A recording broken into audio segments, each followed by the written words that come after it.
আসানসোলের বিএনআর মোড়ে all Bengal PHE contractors employees ইউনিয়নের ডাকে ঠিকা কর্মীরা রাস্তা অবরোধ করে বিক্ষোভ দেখান। হাতে প্লাকার্ড নিয়ে তাদের দাবি জানান। কর্মীরা বলেন, অনেকদিন ধরেই তারা ঠিক সময় বেতন পাচ্ছেন না, তবুও মানুষের পানীয় জলের কোনো সমস্যা না হয় সেই জন্যই নিয়মিত জল সরবরাহের কাজ চালিয়ে যাচ্ছেন তারা।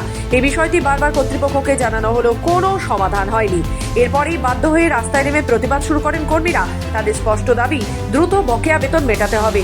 দাবি মানা না হলে আগামী দিনে আন্দোলন আরো বড় করা হবে বলে জানান তারা। আমাদের আজকে কর্মসূচি হচ্ছে, আমরা পিএইচই ঠিকা কর্মী।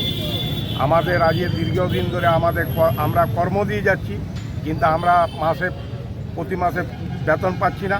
দীর্ঘদিন বেতন না পাওয়ার জন্য আমাদের পরিবার চালানোর খুব অসুবিধায় পড়েছি।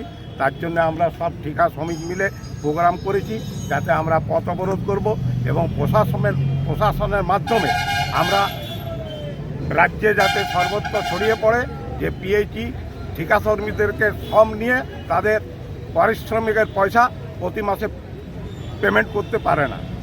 আজকে আমরা রাস্তা অবরোধ করবার একটা প্রোগ্রাম নিয়েছি। যে আপনারা জানেন, সেপ্টেম্বর অক্টোবর মাস থেকে, কারো সেপ্টেম্বর কারো অক্টোবর থেকে লাগাতার আমরা বেতন পাচ্ছি না। আমরা পিএইচিতে জল সাপ্লাই করি, নানা রকমের পদ আছে, কেউ ভালভ অপারেটর, কেউ পাম্প অপারেটর, কেউ ক্লোরিন অপারেটর, কেউ মালি, কেউ সুইপার, সমস্ত ঠিকা কর্মচারী। আমরা সারা এই পশ্চিম বর্ধমানে প্রায় 1200 ঠিকা কর্মচারী আছে। আমাদের কোনো বেতন হচ্ছে না। এজেন্সিরা বলছে সরকার কোনো টাকা দিচ্ছে না, আমরা পেমেন্ট করতে পারবো না, আমরা 14 মাস টাকা পাইনি।